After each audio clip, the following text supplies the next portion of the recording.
Hello guys, आपका मेरे YouTube channel Hindi साहित्य संगम में पुनः एक बार स्वागत है। जैसा कि आप लोगों को तो पता ही है, हम लोग एससीईआरटी की बुक को पढ़ रहे हैं। इससे पहले 2 क्लास में हम लोग कक्षा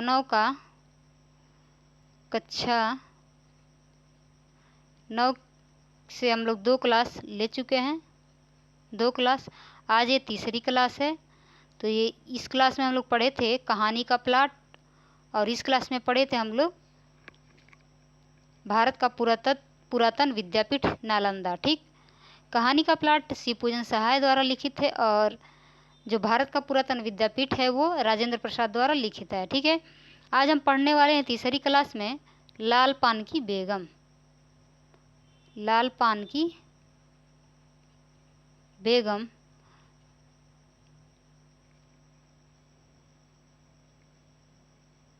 लाल पान की बेगम, ठीक, जो कि फणीश्वरनाथ रेणु की है। बहुत ही चर्चित कहानी है, बहुत ही इम्पोर्टेंट कहानी है। तो चलिए इसको थोड़ा समझना भी है, इसमें कई सारे कोटेशन भी हैं। तो चलिए समझते हैं, इस कहानी को पढ़ते हैं, और इसका पीडीएफ भी आप लोगों को मिल जाएगा, वहाँ से फिर दोबारा रिवीजन कर सकते हैं। ठीक है, अगर अभी तक आप इस चैनल को सब्सक्राइब नहीं किए हैं तो सब्सक्राइब कर लीजिए और अपने दोस्तों में शेयर कर दीजिए। चलिए पढ़ते हैं फणीश्वरनाथ रेणु को। फणीश्वरनाथ रेणु। फणीश्वरनाथ रेणु का जन्म औराही हिंगना नामक गांव, जिला अररिया, बिहार में 4 मार्च 1921 को हुआ। उनकी प्रारंभिक शिक्षा गढ़बनैली, सिमरबनी, अररिया और फारबिसगंज में तथा माध्यमिक शिक्षा विराटनगर, नेपाल के विराटनगर आदर्श उच्च विद्यालय में हुई। रेणु ने 1942 ईस्वी के भारतीय स्वतंत्रता संग्राम में एक प्रमुख सेनानी की भूमिका निभाई। 1950 ईस्वी में नेपाली जनता को राणाशाही के दमन और अत्याचारों से मुक्ति दिलाने के लिए वहां की सशस्त्र क्रांति और राजनीति में उन्होंने सक्रिय योगदान दिया। वे दमन और शोषण के विरुद्ध आजीवन संघर्षरत रहे। सत्ता के दमन चक्र के विरोध में उन्होंने पद्मश्री की उपाधि का त्याग कर दिया। 19 अप्रैल 1977 ईस्वी को उनका देहावसान हो गया। ठीक है, जन्म कब होता है? 4 मार्च 1921 को, और मृत्यु होती है 11 अप्रैल 1977 को। हिंदी कथा साहित्य में जिन कथाकारों ने युगांतर उपस्थित किया है, फणीश्वरनाथ रेणु उनमें से एक हैं। उन्होंने कथा साहित्य के अतिरिक्त संस्मरण, रेखा चित्र, रिपोर्टाज आदि विधाओं को नई ऊंचाई दी। उनकी प्रमुख कृतियां हैं, आइए देखते हैं। मैला आंचल, परती परी कथा, दीर्घ तपा, कलंक मुक्ति, जुलूस, पलटू बाबू रोड, ये सब कृतियां हैं। उपन्यास देखते हैं कौन कौन है। उपन्यास है ठुमरी, अगिनखोर, आदिम रात्रि की महक, एक श्रावणी दोपहरी की धूप, अच्छे आदमी, और कहानी संग्रह है ऋण जल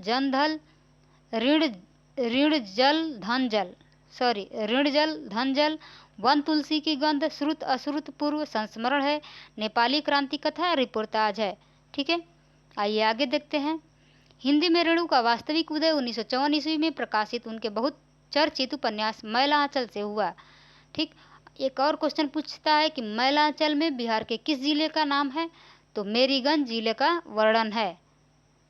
बिहार के मेरीगंज जिले का वर्णन है, मेरीगंज। ठीक, मैला आंचल में। और परती परी कथा में पूर्णिया जिले का। ठीक, ये दोनों प्रश्न पूछा गया प्रश्न है। तो यहाँ क्या कर रहा है कि मैला आंचल से हुआ 1954 ईस्वी से बहुत पहले 1936 ईस्वी में ही उनकी पहली कहानी वट बाबा एक साप्ताहिक विश्वामित्र में छप चुकी थी। मैला आंचल ने हिंदी कथा साहित्य में आंचलिकता को एक पारिभाषिकता विधा दी। ये भी पूछा जाता है कि प्रथम आंचलिक उपन्यास कौन है? तो मैला आंचल, याद रखिएगा। उपन्यास और कहानी दोनों कथा रूपों की अपनी मनोरम कलाकृतियों से रेणु ने गांव की धरती का जो चित्र खींचा है वह अमिट छाप छोड़ जाता है। देश के स्वतंत्र हो जाने के बाद नेताओं और कार्यकर्ताओं का ध्यान ग्रामोत्थान की ओर गया। रेणु ने अपनी गहरी संवेदना का परिचय देते हुए गांव के संपूर्ण अंतर्विरोधों और अंगड़ाई लेती हुई चेतना को जीवंत कथा रूप दिया। उनके गाँव में एक तरफ पुरातन जड़ता और नवीन गत्यात्मकता की टकराहट है, विभिन्न राजनीतिक आंदोलनों के अंतर्विरोध हैं, बिरादरीवाद की कड़वाहट है, तो दूसरी तरफ इनके बीच बजती हुई लोक संस्कृति की सहनाई भी है। प्रस्तुत कहानी लाल पान की बेगम। ग्रामीण परिवेश की कहानी है। नाच देखने दिखाने के बहाने कहानीकार ने ग्रामीण जीवन के अनेक रंग रेशे को गहरी संवेदना के साथ प्रकट किया है। गांव में लोग बाग की तरह एक दूसरे के साथ ईर्ष्या द्वेष राग विराग आशा निराशा हर्ष विषाद के गहरे आवर्त में बंधे होते हैं। उसकी जीवंत वानगी है लाल पान की बेगम। तो आइए पढ़ते हैं लाल पान की बेगम। लाल पान की बेगम। क्यों बिरजू की माँ नाच देखने नहीं जाएगी क्या? बिरजू की माँ शकरकंद उबाल कर बैठी मन ही मन कूढ़ रही थी। अपने आंगन में 7 साल का लड़का बिरजू शकरकंद के बदले तमाचे खाकर आंगन में लोट लोट कर सारी देह में मिट्टी मल रहा था। चंपिया के सर भी चुड़ैल मड़रा रही थी। आधा आंगन धूप रहते जो गई है सहुआइन की दुकान पर छुआ गुड़ लाने, सो अभी तक नहीं लौटी। दिया बाती की बेला हो गई, आज लौट के जरा। बागड़ बकरे की देह में कुकुर माछी लगी थी, इसलिए बेचारा बागड़ रह रह कर कूद फांद कर रहा था। बिरजू की माँ बागड़ पर मन का गुस्सा उतारने का बहाना ढूंढ कर निकल चुकी थी। पिछवाड़े की मिर्च की फूली गांच बागड़ के सिवा और किसने कलेवा किया होगा। बागड़ को मारने के लिए एक छोटा ढेला उठा चुकी थी कि पड़ोसिन मखनी फुआ की पुकार सुनाई पड़ी। क्यों बिरजू की माँ नाच देखने नहीं जाएगी क्या? बिरजू की माँ के आगे नाथ और पीछे पगैया न हो तब न फुआ। गरम गुस्से में बूझी नुकीली बात फुआ की देह में धंस गई और बिरजू की माँ ने हाथ के ढेले को पास ही फेंक दिया। बेचारा बागड़ की कुकुरमाछी परेशान कर रही है। आहा आए हर्र आए आए। बिरजू ने लेटे ही लेटे बागड़ को एक डंडा लगा दिया। बिरजू की माँ की इच्छा हुई कि जाकर उसी डंडा से बिरजू का भूत भगा दे, किंतु नीम के पास खड़ी पनभरनियों की खिलखिलाहट सुनकर रुक गई। बोली, ठहर, तेरे बप्पा ने बड़ा हथछुट्टा बना दिया है तुझे, बड़ा हाथ चलता है लोगों पर, ठहर। मखनी फुआ नीम के पास झुकी, कमर से घड़ा उतार कर पानी भरकर लौटती पनभरनियों से बिरजू की माँ की बहकी हुई बात का इंसाफ करा रही थी। जरा देखो तो इस बिरजू की माँ को 4 मन पाट जूट का पैसा क्या हुआ है? धरती पर पाँव ही नहीं पड़ते। निसाफ करो। खुद अपने मुंह से 8 दिन पहले से ही गांव की अली गली में बोलती फिरी है। हाँ, इस बार बिरजू के बप्पा ने कहा है बैलगाड़ी पर बैठाकर बलरामपुर का नाच दिखा लाऊंगा।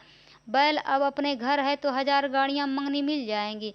सो मैंने अभी टोक दिया। नाच देखने वाली सब तो औन पौन कर तैयार हो रही हैं, रसोई पानी कर रही हैं। मेरे मुंह आग लगे, क्यों मैं टोकने गई? सुनती हो क्या जवाब दिया बिरजू की माँ ने? मखनी फुआ ने अपनी जीभ पोंपले मुंह के होठों को एक ओर मोड़कर ऐंठती हुई निकली। अरे रे, हाँ हाँ, बिरजू की मैया के आगे नाथ और पीछे पगैया ना हो तब्बा न आ। जंगी की पतोह बिरजू की माँ से नहीं डरती, वह जरा गला खोलकर ही कहती है, फुआ सर्वे सित्तलमिट्टी सर्वे सेटलमेंट के हाकिम के बासा पर यदि तू भी भेटी चढ़ाती तो तुम्हारे नाम से भी 2-3 बीघा धनहर जमीन का पर्चा कट जाता। फिर तुम्हारे घर भी आज 10 मन सोना बंग पाट होता। जोड़ा बैल खरीदती, फिर आगे नाथ और पीछे सैकड़ों पगैया झूलती। बिरजू की माँ के आंगन में जंगी की पतोही की गला खोल बोली गुलेल की गोलियों की तरह दंदनाती हुई आई। बिरजू की माँ ने एक तीखा जवाब खोल कर दिया, लेकिन मन महसूस कर रह गई। गोबर की ढेरी में कौन ढेला फेंके? जीव के झाल को गले में उतार कर बिरजू की माँ ने अपनी बेटी चंपिया को आवाज दी, अरे चंपिया, आज लौटे तो तेरी मूड़ मरोड़ कर चूल्हे में झोंकती हूँ। दिन दिन बेचाल होती जाती है। गांव में तो अब ठेठर बाइस्कोप का गीत गाने वाली पतुरिया पतोहू सब आने लगी हैं। कहीं बैठ के बाजे न मुरलिया सीख रही होगी। यहाँ पर अरी चंपिया या। जंगी की पतोही ने बिरजू की माँ की बोली का स्वाद लेकर कमर पर घड़े को संभाला और मटक कर बोली, चल दीदिया चल, इस मोहल्ले में लाल पान की बेगम बसती है, नहीं जानती? दोपहर दिन और चौपहर रात बिजली की बत्ती भक भक कर जलती है। भक भक बिजली बत्ती की बात सुनकर न जाने क्यों सभी खिलखिलाकर हंस पड़ी। फुआ की टूटी हुई दंत पंक्तियों के बीच से एक मीठी गाली निकली, शैतान की नानी, बिरजू की माँ की आंखों पर मानो किसी ने तेज टार्च की रोशनी डालकर चौंधिया दिया। भक भक बिजली बत्ती। 3 साल पहले सर्वे कैंप के बाद गांव की जलन डाही औरतों ने एक कहानी गढ़ के फैलाई थी। चंपिया की माँ के आंगन में रात भर बिजली बत्ती भुक भुकाती थी। चंपिया की माँ के आंगन में नाल वाले चूते की छाप घोड़े की टाप की तरह जलो जलो और जलो। चंपिया की माँ के आंगन में चांदी जैसी पाट सूखते देखकर जलने वाली सब औरतें खलिहान पर सोनाली धान के बोझों को देखकर बैगन का भुरता हो जाएंगी। मिट्टी के बर्तन से टपकते हुए छुआ गुड़ को उंगलियों से चाटती हुई चंपिया आई और माँ से तमाचे खाकर चीख पड़ी, मुझे क्यों मारती हैं? सहुआइन जल्दी से सौदा नहीं देती है। सहुआइन जल्दी सौदा नहीं देती कि नानी? एक सहुआइन की ही दुकान पर मोती झरते हैं जो जड़ गाड़ कर बैठी हुई थी। बोल, गले पर लात देकर कल्ला तोड़ दूंगी। अर्जय, फिर कभी बाजे न मुरलिया गाते सुना? चाल सीखने जाती है ट्यूशन की छोकरियों से। बिरजू की माँ ने चुप होकर अपनी आवाज अंदाजी की कि उसकी बात जंगी के झोपड़े तक साफ साफ पहुंच गई होगी। बिरजू बीती हुई बातों को भूलकर उठ खड़ा हुआ था और धूल झाड़ते हुए बर्तन से टपकते गुड़ को ललचाई निगाह से देखने लगा था। दीदी के साथ वह भी दुकान जाता तो दीदी उसे भी गुड़ चटाती जरूर। वह शकरकंद के लोभ में रहा और मांगने पर माँ ने शकरकंद के बदले ए मैया एक अंगुली गुड़ दे दे। बिरजू ने तलहटी फैलाई, दे ना मैया एक रत्ती भर। एक रत्ती क्यों? उठा के बर्तन को फेंक आते हूँ पिछवाड़े में, जाके चाटना। नहीं बनेगी मीठी रोटी। मीठी रोटी खाने का मुंह होता है। बिरजू की माँ ने उबले शकरकंद का सूप रोती हुई चंपिया के सामने रखते हुए कहा, बैठ के छिलके उतार, नहीं तो अभी।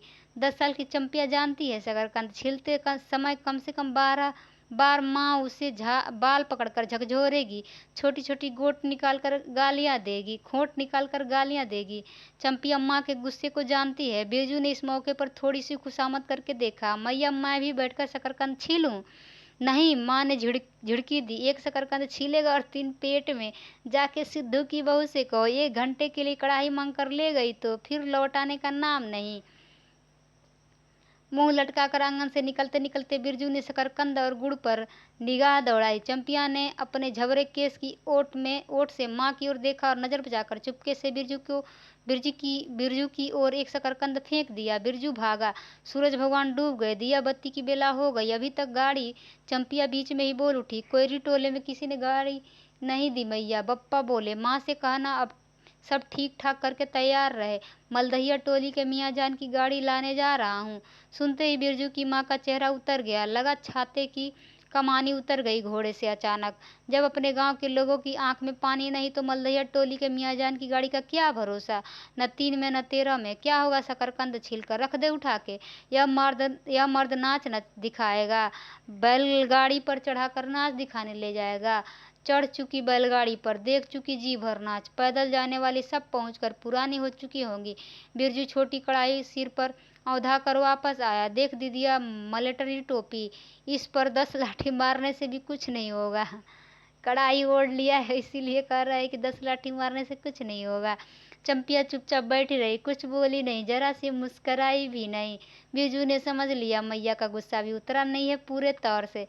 मड़ैया के अंदर से बागड़ को बाहर भगाती हुई बिरजू की माँ बड़बड़ाई, कल ही पंचकौड़ी कसाई के हवाले करती हूँ राकस तुझे, हर चीज में मुंह लगाएगा। चंपिया बांध दे बांगड़ा को, खोल दे गले की घंटी। टुनुर टुनुर, मुझे जरा भी नहीं सुहाता है।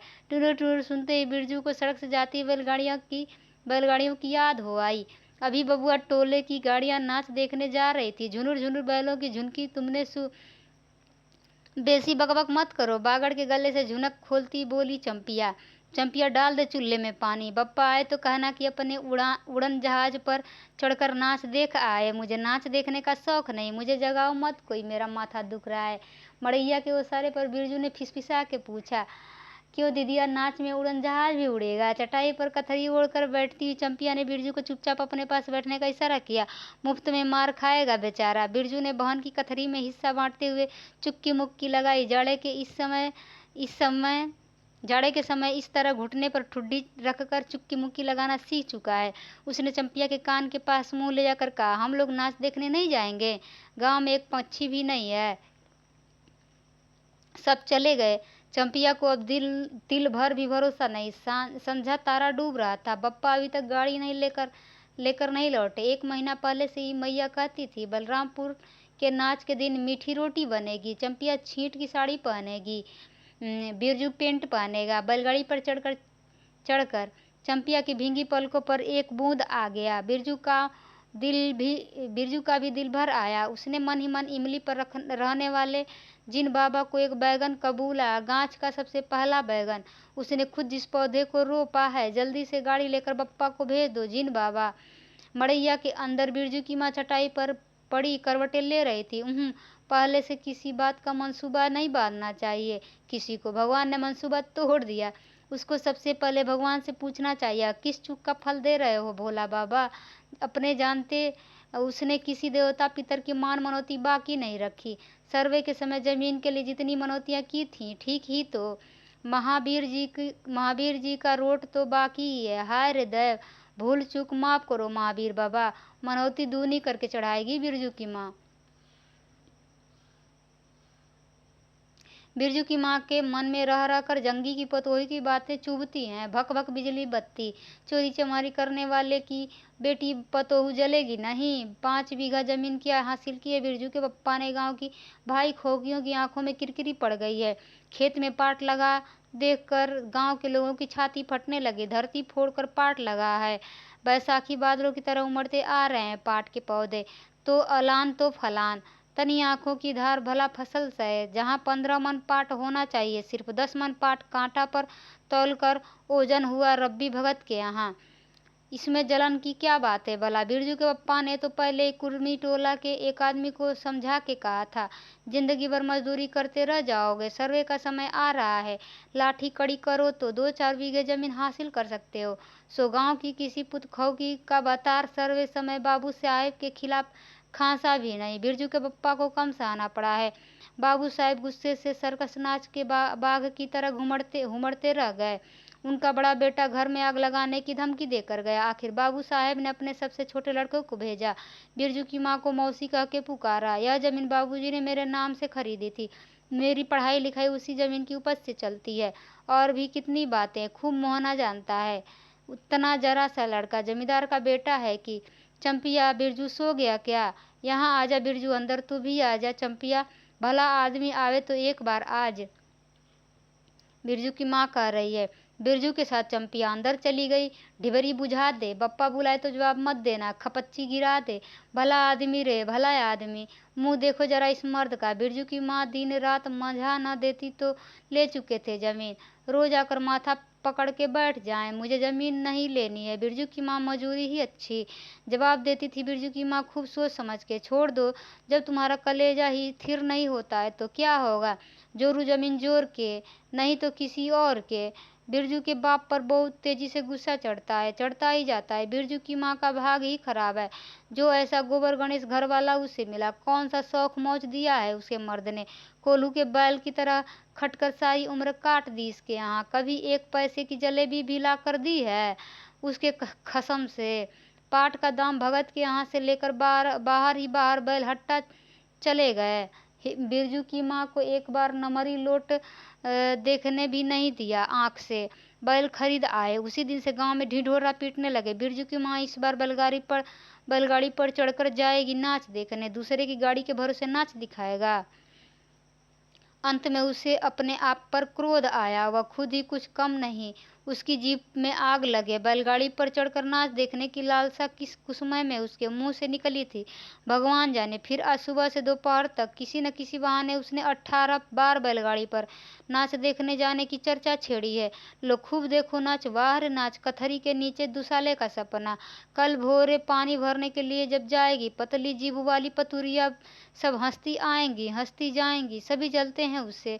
हाँ, भगवान दाढ़ी जार भी, 2 बच्चे की माँ होकर भी वह जस की तस है। उसका घरवाला उसकी बात में रहता है। वह बालों में गरी का तेल डालती है। उसकी अपनी जमीन है किसी के पास 1 धूर जमीन भी अपनी इस गांव में? चलेगे नहीं, 3 बीघे में धान लगा हुआ है। गहनी लोगों की बीख दीठ से बचे तब तो। बाहर बैलों की घंटी है, क्यों री चंपिया? चंपिया और बिरजू ने प्राय एक ही साथ कहा। चुप, बिरजू की माँ ने फिसफिसा कर कहा। शायद गाड़ी भी है, घड़घड़ाती है ना? दोनों ने फिर हुंकारी भरी। चुप, गाड़ी नहीं है, तू चुपके से टट्टी में छेद करके देख तो आ चंपिया। चंपी भाग भाग के आ चुपके चुपके। चंपिया बिल्ली की तरह हौले हौले पाँव से टट्टी के छेद से झांक आई। टट्टी मतलब पर्दा जैसा बनाया होता है, उसी को टट्टी बोलते हैं, बेड़ा जैसे। हाँ मैया गाड़ी है। बिरजू हड़बड़ाकर उठ बैठा। उसकी माँ ने उसे हाथ पकड़कर सुला दिया। बोलो मत। चंपिया भी गुदड़ी के नीचे घुस गई। बाहर बैलगाड़ी खोलने की आवाज आई। बिरजू के बाप ने बैलों को जोर से डांटा। बाहर बैलगाड़ी खोलने की आवाज आई। बिरजू के बाप ने बैलों को जोर से डांटा। हाँ हाँ आ गए घर आने के लिए छाती फटी जाती है। बिरजू की माँ ताड़ आई। जरूर मलदहिया टोली में गांजे की चिलम चढ़ रही थी। आवाज तो बड़ी खनखनाती हुई निकल रही है। चंपिया है। बाहर से ही पुकार कर कहा उसके बाप ने। बैलों को घास दे दे, चंपिया है। अंदर से कोई जवाब नहीं आया। चंपिया के बाप ने आंगन में आकर देखा तो न रोशनी, न चिराग, न चूल्हे में आग। बात क्या है? नाच देखने उतावली होकर पैदल ही चली गई क्या? उसके पप्पा सोच रहे हैं। बिरजू के गले में खसखसाहट हुई और उसने रोकने की पूरी कोशिश भी की, लेकिन खांसी जब शुरू हुई तो पूरे 5 मिनट तक वह खांसता रहा।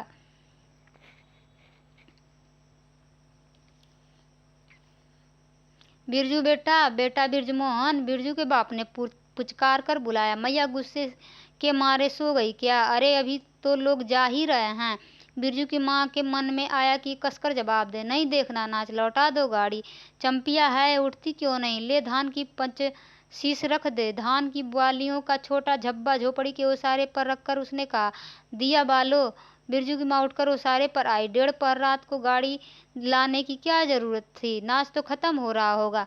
ढिबरी की रोशनी में धान की बालियों का रंग देखते ही बिरजू की माँ के मन का सब मैल दूर हो गया।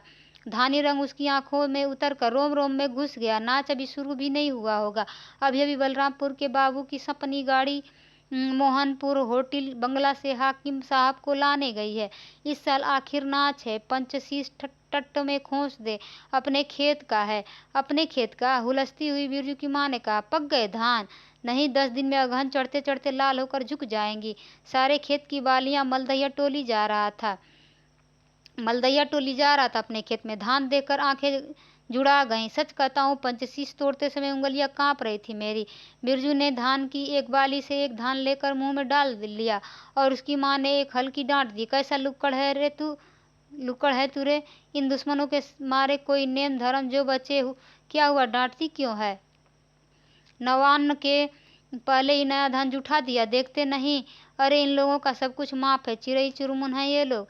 बस हम दोनों के मुंह में नवान्न के पहले नया अन्न ना पड़े। इसके बाद चंपिया ने भी धान की बाली से 2 धान लेकर दांतों तले दबाया। ओ भैया, इतना मीठा चावल और गमकता भी है न दीदिया। बिरजू ने फिर मुंह में धान लिया। रोटी पोटी तैयार कर चुकी क्या? बिरजू के बाप ने मुस्कुरा कर कहा। नहीं, मान भरे सुर में बोली बिरजू की माँ। खाने का ठीक ठिकाना नहीं और रोटी बनाती है। वाह, खूब हो तुम लोग। जिसके पास बैल है उसे गाड़ी मंगनी नहीं मिलेगी भला। गाड़ी वालों को भी बैल की कभी जरूरत होगी? पूछूंगा तब कोई टोला वालों से। ले जल्दी से रोटी बना ले, देर नहीं होगी। अरे टोकरी भर रोटी तो तू पलक मारते बना लेती है। 5 रोटियां बनने में कितनी देर लगेगी? अब बिरजू की माँ के ओठों पर मुस्कुराहट खुलकर खेलने ली। उसने नजर बचाकर देखा। बिरजू का बप्पा उसकी ओर एकटक निहार रहा है। चंपिया और बिरजू न होते तो मन की बात हंसकर खोलते देर न लगती। चंपिया और बिरजू ने एक दूसरे को देखा और खुशी से उनके चेहरे जगमगा उठे। मैया बेकार गुस्सा हो रही थी। चंपिया जरा घैल सार में खड़ी होकर भवानी फुआ को आवाज दे तो, ए फुआ, सुनती हो फुआ, मैया बुला रही है। फुआ ने कोई जवाब सीधे नहीं दिया, किंतु उसकी बड़बड़ाहट स्पष्ट सुनाई पड़ी। हाँ, अब फुआ को क्यों गुहारती है? सारे टोले में बस एक फुआ ही तो बिना नाथ पगहिया वाली है। अरे फुआ, बिरजू की माँ ने हंसकर जवाब दिया।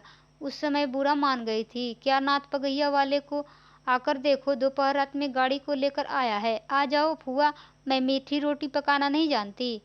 फुआ खांसती खांसती आई। इसी से घड़ी पहर दिन रहते ही पूछ रही थी कि नाच देखने जाएगी क्या? कहती तो मैं पहले से अपनी अंगीठियाँ सुलगा जाती। बिरजू की माँ ने फुआ को अंगूठी दिखला दी और कहा, घर में अनाज दाना वगैरह तो कुछ है नहीं। एक बागड़ है जो कुछ बर्तन वासन सो रात भर के लिए यहाँ तंबाकू रख जाती हूँ। अपना हुक्का ले आई हो न फुआ? फुआ को तंबाकू मिल जाए तो रात भर क्या 5 रात बैठकर जाग सकती है। फुआ ने अंधेरे में टटोल कर तंबाकू का अंदाज किया। ओहो, हाथ खोलकर तंबाकू रखा है बिरजू की माँ ने, और एक वह है सौंआइन। राम को उस रात को अफीम की गोली की तरह मट्टर भर तंबाकू रख कर चली गई गुलाब बाग मेले में, और कह गई कि डिब्बा भर तंबाकू है। बिरजू की माँ चूल्हा सुलगाने लगी। चंपिया ने शकरकंद को मसल कर गोले बनाए और बिरजू सिर पर कढ़ाई औंधा कर अपने बाप को दिखलाने लगा। मालेटरी टोपी, सिर पर 10 लाठी मारने से भी कुछ नहीं होगा। सभी ठठाकर हंस पड़े। बिरजू की माँ हंसकर बोली, ताखे पर 3-4 मोटे शकरकंद हैं, दे दे बिरजू को। चंपिया बेचारा शाम से ही। बेचारा मत कहो मैया, खूब लाचारा है। अब चंपिया चाहकने लगी, तुम क्या जानो कथरी के नीचे मुंह क्यों चल रहा था बाबू साहब का। ही। बिरजू के टूटे दांत के दांतों की फांक से बोली निकली, ब्लैक मार्टिन में 5 शकरकंद खा लिए। हा। सभी फिर ठठाकर हंस पड़े। बिरजू की माँ ने फुआ का मन रखने के लिए पूछा, एक कनवा गुड़ है, आधा डाल दूं फुआ? फुआ ने गदगद होकर बोला, अरे शकरकंद तो खुद मीठा होता है, उतना क्यों डालेगी?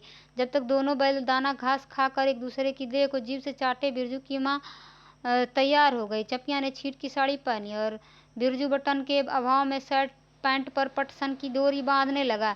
बिरजू की माँ ने आंगन से निकल गांव की ओर कान लगाकर सुनने की चेष्टा की। इतनी देर तक भला पैदल जाने वाले रुके रहेंगे? पूर्णिमा का चांद सिर पर आ गया है। बिरजू की माँ ने असली रूपा का मंगटीका पहना है आज पहली बार। बिरजू के बप्पा को हो क्या गया है? गाड़ी जोतता क्यों नहीं? मुंह की ओर एकटक देखता रहा है, मानो नाच की लाल पान की। गाड़ी पर बैठते ही बिरजू की माँ की देह में एक अजीब गुदगुदी लगने लगी। उसने बांस की बल्ली को पकड़कर कहा, गाड़ी पर अभी बहुत जगह है, जरा दाहिनी सड़क से गाड़ी हाँकना। बैल जब दौड़ने लगे और पहिया चूं चूं करके घरघराने लगा तो बिरजू से नहीं रहा गया। उड़न जहाज की तरह उड़ाओ बप्पा। गाड़ी जंगी के पिछवाड़े पहुंची। बिरजू की माँ ने कहा, जरा जंगी से पूछो ना, उसकी पतोहू नाच देखने चली गई क्या? गाड़ी रुकते ही जंगी के झोपड़े से आती हुई रोने की आवाज़ स्पष्ट हो गई। बिरजू के बप्पा ने पूछा, जंगी भाई, काहे कन्ना रोहट हो रहा है आंगन में? जंगी घूर ताप रहा था। बोला, क्या पूछते हो जंगी? बलरामपुर से लौटा नहीं, पतोहिया नाच देखने कैसे जाए? आसरा देखते देखते उधर गांव की सभी औरतें चली गईं। अरे ट्यूशन वाली तो रोती है। बिरजू की माँ ने पुकार कर कहा, आजा झट से कपड़ा पहनकर, सारी गाड़ी पड़ी है, बेचारी आजा जल्दी। बगल की झाड़ी से राधे की बेटी सुनरी ने कहा, काकी गाड़ी में जगह है, मैं भी जाऊंगी। बांस की झाड़ी के उस पार लरेना खबास का घर है, उसकी बहू भी नहीं गई है, गिलट की झुनकी कड़ा पहनकर झमकती आ रही है। आजा, जो बाकी रह गई सब आ जाएं जल्दी। जंगी की पतोहू, लरेना की बीवी और राधे की बेटी सुनरी तीनों गाड़ी के पास आई। बैल ने पिछला पैर फेंका। बिरजू के बाप ने एक भद्दी गाली दी, साला लताड़ मारकर लंगड़ी बनाएगा पतोहू को। सभी ठठाकर हंस पड़े। बिरजू के बाप ने घूंघट में झुकी दोनों पतोहुओं को देखा। उसे अपने खेत की झुकी हुई बालियों की याद आ गई। जंगी की पतोहू का गौना 3 ही मास पहले हुआ है। गौने की रंगीन साड़ी से कड़वे तेल और लठवा सिंदूर की गंध आ रही है। बिरजू की माँ को अपने गौने की याद आई। उसने कपड़े की गठरी से 3 मीठी रोटियां निकाल कर कहा, खा ले एक एक कर, सिमराहा के सरकारी कूप में पानी पी लेना। गाड़ी गांव से बाहर होकर धान के खेतों के बगल से जाने लगी। चांदनी कार्तिक की। खेतों से धान के झरते फूलों की गंध आती है। बांस की झाड़ी में कहीं दूधी की लता फूली है। जंगी की पतोहू ने एक बीड़ी सुलगा कर बिरजू की माँ की ओर बढ़ाई। बिरजू की माँ को अचानक याद आई, चंपिया, सुनरी, लरेना की बीवी और जंगी की पतोहू, ये चारों ही तो गांव में वैस्कोप का गीत गाना जानती हैं खूब। गाड़ी की लीक धन खेतों के बीच होकर गई है। चारों ओर गौने की साड़ी की खसमसाहट जैसी आवाज़ होती है। बिरजू की माँ के माथे में मंगटिक्के पर चांदनी छिटकती है। अच्छा, अब एक बाइस्कोप का गीत गा तो चंपिया डरती है काहे? जहाँ भूल जाएगी बगल में तो मास्टरनी बैठी ही है।